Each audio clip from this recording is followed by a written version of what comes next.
Hey fellow strawberry lovers, welcome to my strawberry patch. Candy here, aka NZ Gardener. I'm going to give you some tips to rejuvenate your berry patch for summertime. So it's time now to snip back all the dead, diseased and dying leaves. Give them a really good tidy up and clip off those runners as well. But don't get rid of those just yet because you're going to want to plant them out later. Then it's time for some strawberry food.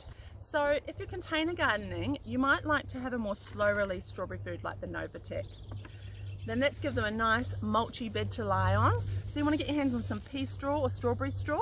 This is really good moisture retention during the summer months and keeps those berries nice and clean and off the dirt. Then time for a drink of the good stuff, some seaweed tonic. You can do this every 3 weeks during growth period if you like.